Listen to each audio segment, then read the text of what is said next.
Assalamualaikum warahmatullahi wabarakatuh. Saya Sinur Haliza, selaku moderator dari kelompok 6 yang akan membahas demokrasi Indonesia. Kelompok 6 beranggotakan Lydia Febriati, Zerena Rahayu, Dea Ananda Sofia, Risma Robiah Alawiyah, Rian Adrianto, dan saya sendiri Sinur Haliza.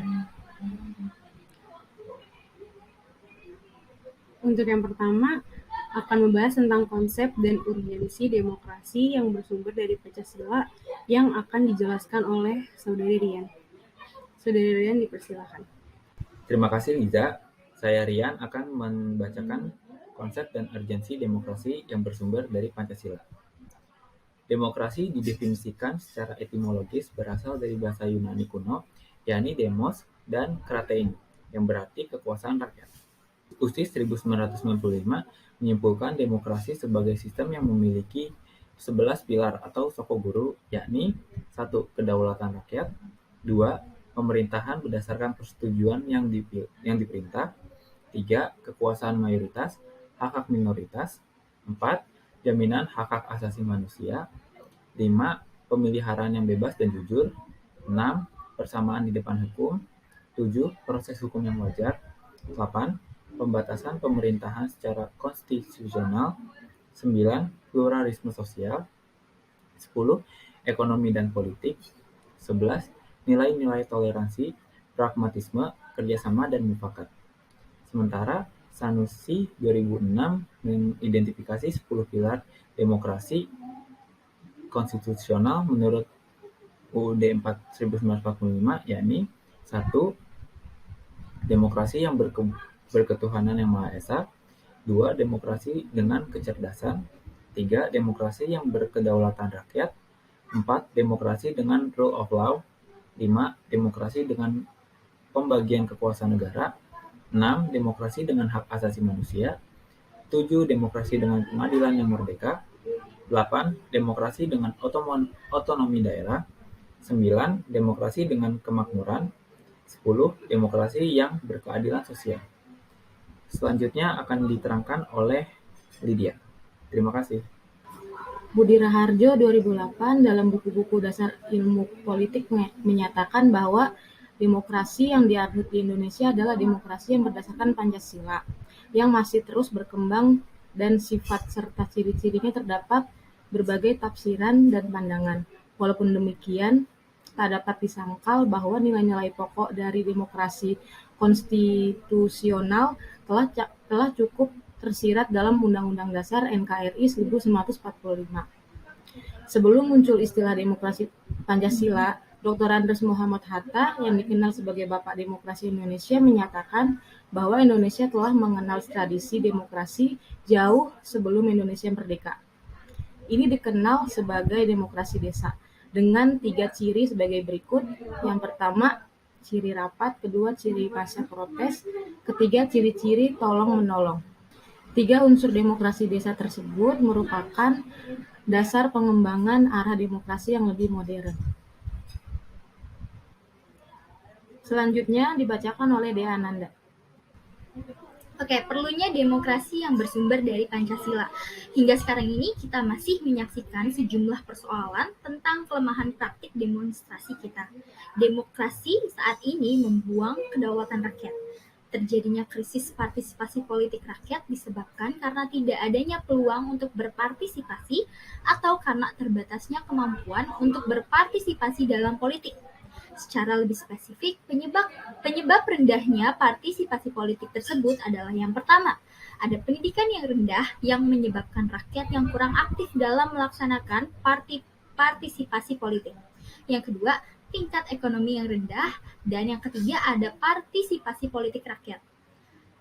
Pendidikan yang rendah menyebabkan rakyat kurang aktif dalam melaksanakan partisipasi politik. Tingkat ekonomi rakyat yang rendah, dan partisipasi politik rakyat yang kurang mendapat tempat dari pemerintah. Munculnya penguasa di dalam demokrasi ditandai dengan menjamurnya dinasti politik yang menguasai segala segi kehidupan masyarakat, baik itu pemerintahan, lembaga perwakilan, bisnis, peradilan, dan sebagainya oleh suatu keluarga atau kroni. Berikutnya dibacakan oleh Zerena Rahayu. Sumber historis, sosiologis, dan politik tentang demokrasi yang bersumber dari Pancasila. Setidaknya ada 3 sumber yang menghidupkan cita-cita demokrasi dalam kalbu bangsa Indonesia. Ketiganya dijelaskan sebagai berikut. Yang pertama, ada sumber nilai yang berasal dari demokrasi desa.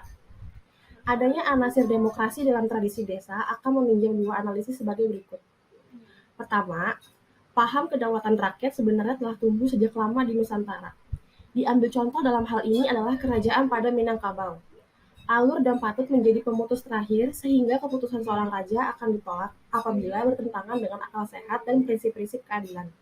Kedua, tradisi demokrasi asli Nusantara tetap bertahan di bawah kekuasaan feodalisme raja-raja Nusantara. Karena di banyak tempat Nusantara, tanah sebagai faktor produksi yang penting tidaklah dikuasai oleh raja, melainkan dimiliki bersama oleh rakyat desa. Adapun dua anasir lagi dari tradisi demokrasi desa yang asli Nusantara, yaitu hak untuk mengadakan protes bersama terhadap peraturan-peraturan raja yang dirasakan tidak adil, dan hak rakyat untuk menyingkir dari daerah kekuasaan raja apabila ia merasa tidak senang lagi hidup di sana. Yang kedua, ada sumber nilai yang berasal dari Islam. Nilai demokratis yang berasal dari Islam bersumber dari akar teologisnya. Inti dari keyakinan Islam adalah pengakuan pada ketuhanan yang Maha Esa atau yang disebut sebagai tauhid atau monoteisme. Dalam keyakinan ini, hanya Tuhanlah satu-satunya wujud yang pasti. Semua selain Tuhan bersifat nisbi belaka. Konsekuensinya, semua bentuk pengaturan hidup sosial manusia yang melahirkan kekuasaan mutlak dinilai bertentangan dengan jiwa tauhid. Stimulus Islam membawa transformasi Nusantara dari sistem kemasyarakatan feodalitis berbasis kasta menuju sistem kemasyarakatan yang lebih egaliter. Dalam pandangan Soekarno pada tahun 1965, pengaruh Islam di Nusantara membawa transformasi masyarakat feodal menuju masyarakat yang lebih demokratis. Selanjutnya yaitu sumber nilai yang berasal dari Barat. Masyarakat Barat, yaitu Eropa, mempunyai akar demokrasi yang panjang. Pusat pertumbuhan demokrasi terpenting di Yunani adalah di kota Athena, yang sering dirujuk sebagai contoh pelaksanaan demokrasi partisipatif dalam negara kota sekitar abad ke-5 sebelum Masehi. Selanjutnya, muncul pula praktik pemerintahan sejenis Romawi, tepatnya di kota Roma, Italia, yakni sistem pemerintahan republik. Model pemerintahan demokratis model Athena dan Roma ini kemudian menyebar ke kota-kota lain di sekitarnya seperti Florence dan Venice. Selanjutnya akan dibacakan oleh Risma. Dinamika dan tantangan demokrasi yang bersumber dari Pancasila. Sepanjang sejarah Indonesia pernah mengalami dinamika ketatanegaraan seiring dengan berubahnya konstitusi yang dimulai sejak berlakunya Undang-Undang 1945. Konstitusi RIS atau RIS 1949, UUD 1950, kembali ke UUD 1945 nomor 2. Dan akhirnya kita telah berhasil mengamandemen Undang-Undang 1945 sebanyak 4 kali. Di bawah postur demokrasi kita dewasa ini dapat kita amati dari fungsi dan peran lembaga permusyawaratan dan perwakilan rakyat menurut Undang-Undang NRI tahun 1945, yakni Majelis Permusyawaratan Rakyat atau MPR, Dewan Perwakilan Rakyat atau DPR, dan Dewan Perwakilan Daerah atau DPD. Untuk memahami dinamika dan tantangan demokrasi tersebut, maka perlu diadakan perbandingan aturan dasar dalam naskah asli Undang-Undang 1945 dan bagaimana perubahannya berkaitan dengan MPR, DPR, dan DPD. Menurut Asidik dan kawan-kawan 2008. Yang pertama, Majelis Permusyawaratan Rakyat atau MPR. Amandemen Undang-Undang 1945 dilakukan pula terhadap ketentuan tentang Lembaga Permusyawaratan Rakyat, yakni MPR. Sebelum dilakukan perubahan, MPR merupakan lembaga tertinggi negara. Setelah dilakukan perubahan dari sistem vertikal hierarkis dengan prinsip supremasi MPR menjadi sistem yang horizontal, fundamental dengan prinsip check and balance atau saling mengawasi dan mengimbangi antar lembaga negara. Yang kedua, Dewan Perwakilan Rakyat atau DPR. Dalam upaya mempertegas pembagian kekuasaan dan menerapkan prinsip saling mengawasi dan mengimbangi yang lebih ketat dan transparan, maka ketentuan mengenai DPR dilakukan perubahan. Perubahan yang terjadi setelah amandemen Undang-Undang 1945 adalah perubahan ketentuan mengenai pemilihan anggota DPR.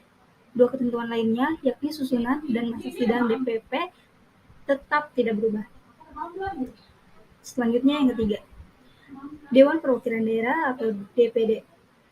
Ketentuan mengenai Dewan Perwakilan Daerah merupakan hal baru dalam Undang-Undang 1945.